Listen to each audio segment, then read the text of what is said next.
ایک زمانہ میرے اوپر ایسا آیا یا ایک دور ایسا آیا کہ میں اس بات کی پرواہ نہیں کرتا تھا کہ تم میں سے کس کے ساتھ میں معاملہ کر لوں، سودا کر لوں، لین دین کر لوں، کیوں کسی کے ساتھ بھی کر لیتا تھا آنکھ بند کر کے.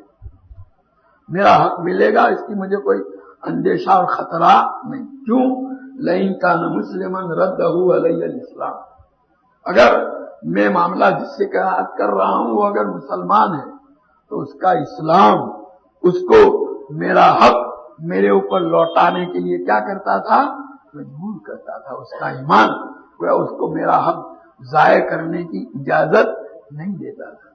وَإِن كَانَ نَصْرَانِيًّا رَدَّهُ عَلَيَّ عیسائی ہے، اور اگر وہ نصرانی ہے یعنی غیر مسلم ہے تو اس کا حاکم اور اس کا جو قبیلے کا بڑا ہے وہ میرا حق میرے اوپر لوٹا ہے. یعنی اگر خدا نہ خواستہ اس کی طرف سے میرے حق کی ادائیگی میں کچھ دیر ہو سکتی تو فوراً اس کا جو اوپر کا ذمہ دار ہے وہ اس کو کہتا اور وہ میرا حق ادا کر دیتا. وہ حقوق کی ادائیگی میں کوئی جو ہے اندیشہ نہیں تھا. فَأَمَّا الْيَوْمَ فَمَا كُنْتُ أُبَايِعُ إِلَّا فُلَانًا وَفُلَانًا، اور بہرحال آج تو یہ ہو گیا کہ میں گنے چنے نام لیے فلاں فلاں کے ساتھ میں یہ معاملہ کرتا ہوں. گویا ان کی طرف سے مجھے اطمینان ہے کہ میرے حق ضائع نہیں ہوں گے. باقی ہر ایک کے ساتھ آنکھ بند کر کے جو معاملے پہلے کیے جاتے تھے وہ بات رہی. اب گویا شروعات ہو گئی تھی امانت پوچھنے کی. وہی کہتے ہیں شروع میں تو کہا انتظر، اور یہاں یوں کہتے ہیں کہ میں فلاں فلاں کے ساتھ سب کے ساتھ معاملہ نہیں کرتا. یعنی گویا آپ کی وہ پیشین گوئی پوری نہیں دیکھی، شروعات ہے، اگر پوری ہونے کا انتظار ہے. حدثنا ابو الیمان قال اخبرنا شعیب عن الزہری قال اخبرنی سالم بن عبد اللہ ان عبد اللہ بن عمر رضی اللہ تعالی عنہما قال سمعت رسول اللہ صلی اللہ علیہ وسلم قال انما الناس كالابل المئة لا تكاد تجد فيها راحلة. حضرت عبداللہ ابن عمر رضی اللہ تعالیٰ عنہ فرماتے ہیں کہ میں نے نبی کریم صلی اللہ تعالیٰ علیہ وسلم کو سنا، آپ نے ارشاد فرمایا لوگوں کی مثال اونٹ کی سی ہے، اونٹوں کی، کہ 100 میں ایک بھی مشکل سے سواری کے قابل ملتا ہے. اونٹ جو ہوتے ہیں نا، اونٹوں میں سواری جس پر کی جا سکے ایسا اونٹ جو سواری کے لائق، ایک سواری بننے کے لیے جو خوبیاں اونٹ میں ہونی چاہیے وہ 100 اونٹوں میں ایک ایک نہیں ہوا کرتی.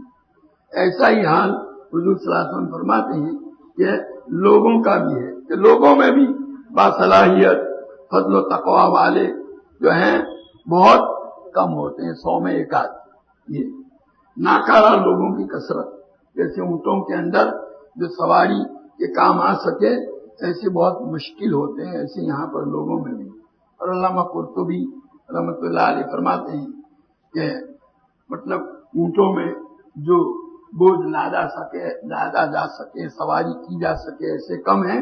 یعنی انسانوں میں بھی ایسے لوگ جو لوگوں کا بوجھ اٹھائے، ان کی تکلیفوں کو برداشت کرے اور ان کی خدمت کرے، ان کے کام آوے، ایسے بہت کم ہے، 100 میں ایک آدمی.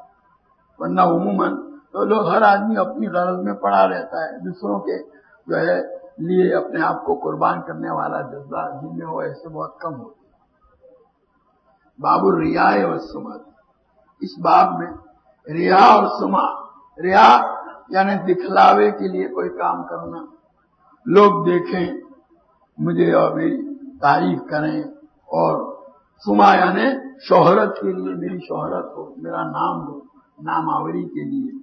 تو ویسے تو کوئی بھی کام آدمی کرے تو اللہ کو راضی کرنے کے لیے اور اللہ ہی سے اس کا اجر اور ثواب حاصل کرنے کے لیے کرنا چاہیے. لوگوں کو دکھلانے کے لیے یا لوگوں میں نام ہو جائے اس کے لیے کریں تو یہ اخلاص کے خلاف ہے، اس پر کوئی ثواب ملتا نہیں. تب جو کوئی آدمی ایسا کوئی نیکی کا کام، کوئی اچھا کام ریاکاری کے لیے، شہرت کے لیے، نام آوری کے لیے کرتا ہے کہ اس پر کیا وعید سنائی گئی ہے وہ بتلانا چاہتے ہیں۔ حدثنا مسدد قال حدثنا یحیی عن سفیان قال حدثني سلمة بن كهيل حدثنا ابو نعيم قال حدثنا سفيان عن سلمة قال سمعت جندبا رضي الله تعالى عنه يقول قال النبي صلى الله تعالى عليه وسلم ولم اسمع احدا يقول قال النبي صلى الله عليه وسلم غيره۔ یہ فدنوت منه فسمعته يقول، کہ حضرت سلمہ جو ہیں سلمہ ابن کوہیل وہ فرماتے ہیں کہ میں نے حضرت جندب ابن عبداللہ بجلی رضی اللہ تعالیٰ عنہ کو فرماتے ہوئے سنا کہ انہوں نے کہا کہ نبی کریم صلی اللہ علیہ وسلم نے یہ ارشاد فرمایا۔ یہ اتنا جملہ نقل کرنے کے بعد آگے کیا کہتے ہیں؟ ولم اسمع احدا یقول قال النبی صلی اللہ علیہ وسلم غیرہ، کہ حضرت جندب کے علاوہ کسی اور کو میں نے یہ کہتے ہوئے نہیں سنا کہ نبی کریم صلی اللہ علیہ وسلم نے، کیونکہ اس وقت صحابہ میں سے یہی تھے جہاں یہ رہتے تھے، ظاہر ہے براہ راست نبی کریم صلی اللہ تعالی علیہ وسلم کی زبان مبارک سے آپ کی بات کو سننے والے یہی تھے۔ کون؟ حضرت جندب بن عبداللہ۔ چنانچہ فدنوت منہ یقول، یہ حضرت سلمہ کہتے ہیں کہ میں حضرت جندب کے قریب ہوا تو میں نے ان کو سنا کہ وہ کہہ رہے تھے قال النبی صلی اللہ علیہ وسلم، حضور اکرم صلی اللہ تعالی علیہ وسلم نے ارشاد فرمایا من سمع سمع اللہ بہ، جو آدمی شہرت کا خواہش مند ہوگا، نام آوری کے لیے کوئی کام کرے گا، سمع اللہ بہ، اللہ تعالیٰ اس کا نام مشہور کر دیں گے۔ ومن یرائے یرائے اللہ بہ، اور جو دکھاوے کے لیے کوئی کام کرے گا اللہ تعالیٰ اس کی نمائش کر دیں گے۔ کیا مطلب ہے اس کا؟ تو دو مطلب اس کے بیان کیے گئے ہیں۔ ایک مطلب تو یہ ہے کہ کوئی اچھا عمل ہے، لیکن کوئی بھی نیک عمل ہو بندے کو چاہیے کہ وہ کس کے لیے کرے؟ اللہ کے لیے کرے، لیکن وہ عمل اگر وہ اللہ کے لیے کرنے کے بجائے اس لیے کرتا ہے کہ لوگوں میں اس کی شہرت ہو، یا جو ہے لوگ اس کو جو ہے دیکھیں اس کی عمل کرتے ہوئے، اگر اس نیت سے کرے گا تو اللہ تعالیٰ اس کی یہ مراد بھی کیا کر دیں گے؟ پوری کر دیں گے۔ بھائی چل تو نے اس کے لیے کیا نا، دنیا میں تیرا نام ہو جائے گا۔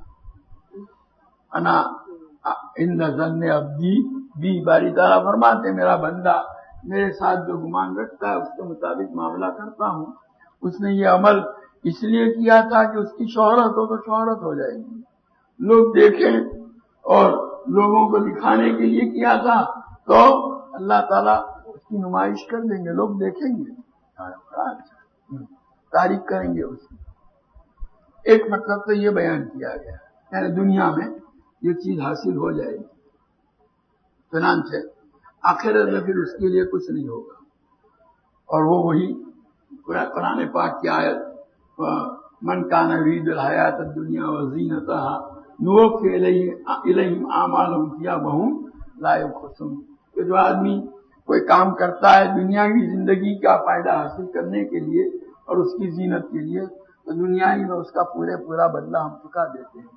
وہ جو حضرت ابو ہریرہ رضی اللہ تعالیٰ عنہ کی روایت مسند احمد کے اندر ہے اور دوسری حدیث کی کتابوں میں، کہ قیامت کے روز سب سے پہلے اللہ تبارک تعالیٰ 3 آدمیوں کو حساب کتاب کے لیے بلائیں گے۔ ایک تو شہید ہوگا، ایک سخی ہوگا، اور ایک جو ہے قاری یعنی عالم، اور تینوں کے سامنے اللہ تبارک تعالیٰ اپنی ان نعمتوں کا تذکرہ کریں گے جو اللہ تعالیٰ نے ان کو عطا فرمائی، اور پھر ان سے مطالبہ کریں گے تم نے ہماری اس نعمت کا کیا حق ادا کیا۔ چنانچہ سخی کو اللہ تبارک تعالیٰ فرمائیں گے کہ میں نے تجھے مال دیا تھا، میری اس مال والی نعمت کا تم نے کیا حق ادا کیا؟ وہ جواب میں عرض کرے گا کہ باری تعالیٰ نیکی کا کوئی کام ایسا نہیں تھا جہاں مال خرچ کرنا چاہیے اور میں نے خرچہ سب جگہ میری سخاوت تھی، مسجد ہے تو وہاں میرا پیسہ خرچ، مدرسہ ہے تو مسافر خانہ ہے تو لوگوں کو غریبوں کو کھلانا ہے تو ہسپتال ہے تو ہر جگہ میں نے مال خرچ کیا ہے. باری تعالیٰ کی طرف سے کہا جائے گا تو نے یہ سب اس لیے کیا تھا کہ لوگ کہیں بڑا سخی ہے. فقط کی کہہ دیا لوگوں نے تو نے جس مقصد کے لیے کیا تھا وہ مقصد حاصل ہو گیا.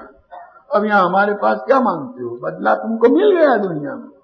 اللہ تعالیٰ فرشتوں سے کہیں گے کہ اس کو جہنم میں ڈال دو. ایک تو دنیا میں وہ بدلہ مل ہی گیا اور اللہ تعالیٰ نے لوگوں کے سامنے اس کا بھانڈا بھی چھوڑ دیا کہ اس نے یہ کائی کے لیے کیا تھا. یہی حال قاری کا ہوگا، عالم کا. بھائی تعالیٰ فرمائیں گے ہم نے تم کو اپنی کتاب کا علم دیا تھا، تم نے کیا حق ادا کیا کہ اللہ کے کہ باری تعالیٰ میں نے پڑھا، لوگوں کو پڑھایا، تیرے احکام سے واقف کیا. باری تعالیٰ فرمائیں گے یہ سب اس لیے کیا تھا تاکہ لوگ کہیں کہ بہت بڑا قاری ہے، بڑا عالم ہے. فقط تین کہہ دیا لوگوں نے، تعریف ہو گئی. جس مقصد کے لیے تم نے یہ کام کیا تھا وہ تو حاصل ہو گیا، اب یہاں کیا چاہتے ہو؟ اور فرشتوں سے کہے گا، اس کو کہا جائے گا اس کو جہنم میں ڈالنا. یہی حال شہید کا ہوگا. باری تعالیٰ فرمائیں گے ہم نے تم کو تندرستی دی تھی، جسمانی قوت دی تھی، ہماری اس نعمت کا کیا حق ادا کیا؟ باری تعالیٰ آپ کے دشمنوں کا مقابلہ کیا، یہاں تک کہ میں نے اپنی جان تک قربان کر دی. ہماری تعالیٰ کی طرف سے کہا جائے گا یہ اس لیے کیا تھا لوگ کہیں کہ بڑا بہادر ہے، بڑا شجاع ہے. فقط نہیں کہاں گیا، اب یہاں کیا مانگتے ہو گیا؟ جو چیز تم کو مطلوب تھی مل گئی. تو گویا جو آدمی اس مقصد کے لیے عمل کرتا ہے اللہ اس کو بھی محروم نہیں رکھتے، مقصد پورا ہو جاتا ہے، لیکن آخرت میں اس کو کچھ حاصل نہیں ہو. اور ایک مطلب یہ بھی بیان کیا گیا کہ جو آدمی لوگوں کو دکھلانے کے لیے، شہرت کے لیے عمل کرے گا، اللہ تعالیٰ قیامت کے دن اس کو دکھلائے گا. یعنی قیامت کے دن لوگوں سے اللہ تعالیٰ فرمائیں گے اس نے یہ عمل اس لیے کیا تھا کہ لوگ دیکھیں، یہ عمل اس لیے کیا تھا کہ اس کی شہرت ہو. گویا اس کے اندر کی یہ جو بدنیتی ہوگی نا، اس بدنیتی کو برسر محشر تمام مخلوق کے سامنے کیا کیا جائے گا؟ کھولا جائے گا، ظاہر کیا جائے گا، اس کا بھانڈا پھوڑ دیا جائے گا. چنانچہ حافظ ابن حجر اسقلانی رحمۃ اللہ علیہ نے اس دوسرے مطلب کو بڑی معنی راجح قرار دیا ہے.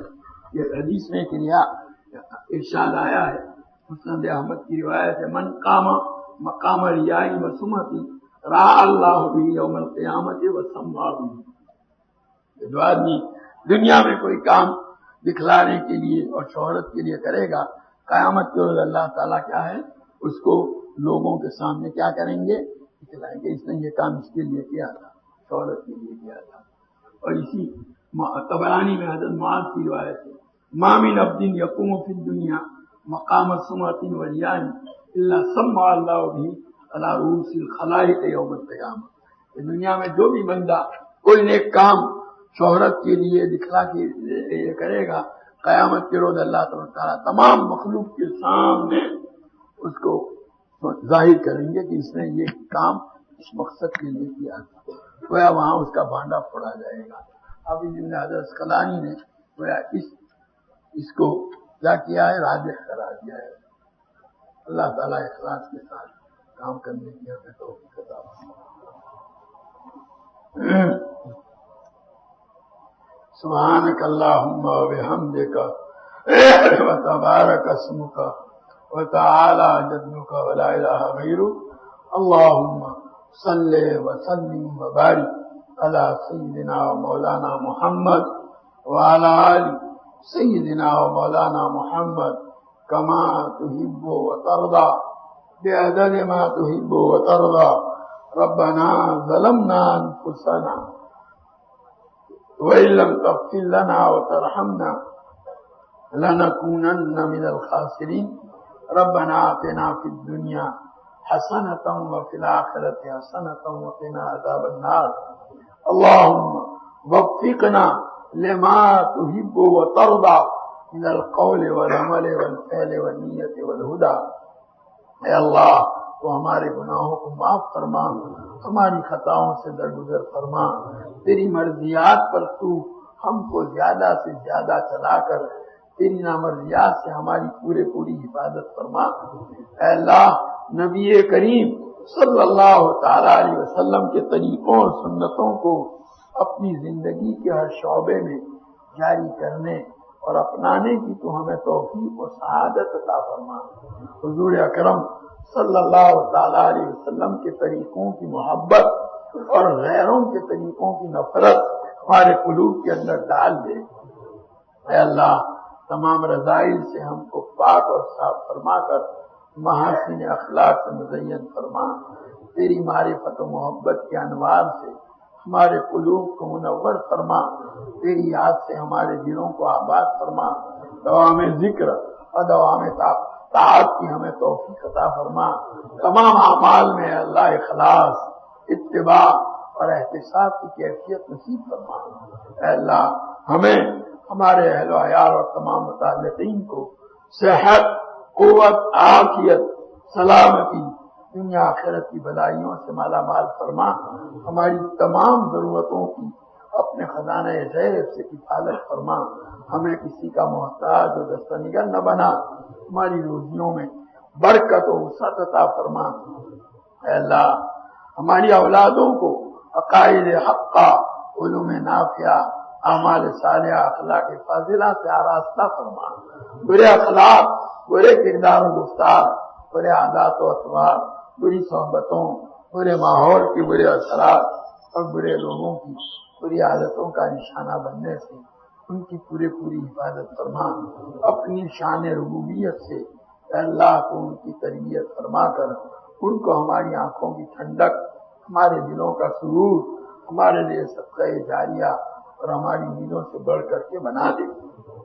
اے اللہ، ہمیں اور ہمارے تمام ماتحتوں کو نماز کا قائم کرنے والا بنا دے۔ نماز کا عشق و محبت ہمارے دلوں کے اندر ڈال دے۔ نماز کو ہماری آنکھوں کی ٹھنڈک بنا۔ نماز کا خشوع و خضوع ہمیں عطا فرما۔ نماز کے انوار و برکات سے ہماری زندگیوں اور ہمارے گھروں کو اے اللہ منور اور معمور فرما۔ عبادات کا اہتمام نصیب فرما۔ معاملات کی درستگی عطا فرما۔ معاشرت کا حسن عطا فرما۔ آپسی حقوق کی ادائیگی کا اہتمام نصیب فرما۔ آپس کی حق تلفیوں سے ہماری پوری حفاظت فرما۔ اے اللہ، مختلف حیثیتوں سے جو ذمہ داریاں اور فرائض منصبی تو نے ہم پر لازم کر رکھے ہیں، پوری امانت کے ساتھ ان کو ادا کرنے کی ہمیں توفیق و سعادت عطا فرما۔ ان کی ادائیگی میں ادنا خیانت اور بددیانتی سے ہماری پوری حفاظت فرما۔ اے اللہ، ہمیں اپنی کمیوں، اپنی کوتاہیوں، اپنے قصور، اپنے عیوب و ذنوب کا ادراک و احساس عطا فرما کر ان کی اصلاح کی توفیق عطا فرما۔ اے اللہ، ایمان کی سلامتی کے ساتھ دنیا سے جانا نصیب فرما۔ ایسی حالت میں موت آوے کہ ہمارے دل ایمان کے نور سے منور ہوں، زبان پر کلمہ طیبہ جاری ہو، تو ہم سے راضی ہو اور ہم تجھ سے راضی ہوں۔ تیرے اور تیرے بندوں کے حقوق میں سے کوئی حق ہم پر واجب الادا باقی نہ رہ گیا ہو۔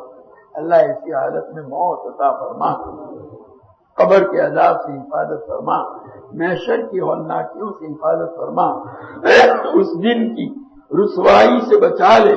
اس دن اپنے عرش عظیم کا سایہ نصیب فرما۔ اپنے حبیب پاک صلی اللہ تعالی علیہ وسلم کے مبارک ہاتھوں حوض کوثر کا جام نصیب فرما۔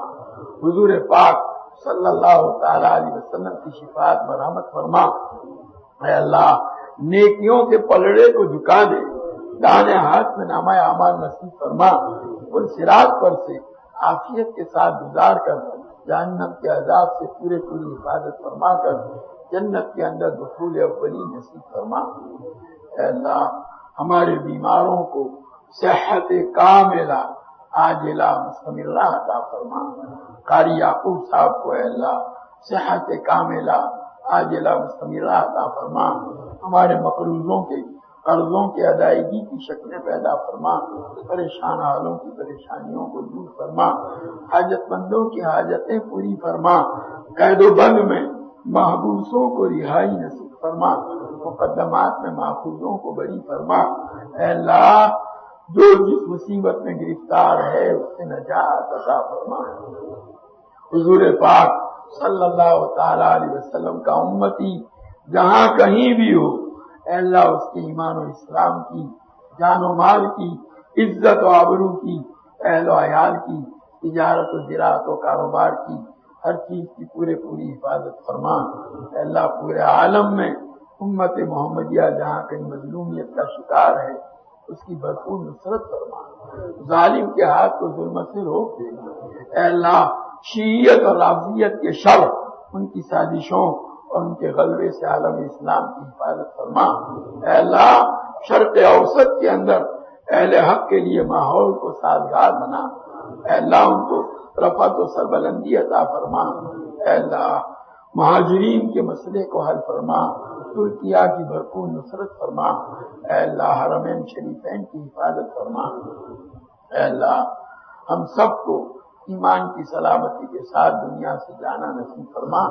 تیرے حبیب پاک صلی اللہ علیہ وسلم نے جتنی خیر اور بھلائی سے مانگی ہمیں اور پوری امت کو عطا فرما۔ جن شرور و برائیوں سے پناہ چاہی اس سے ہماری اور پوری امت کی حفاظت فرما۔ اے اللہ اس مجلس میں شریک تیرے تمام بندوں کی جائز اور نیک مرادیں پوری فرما۔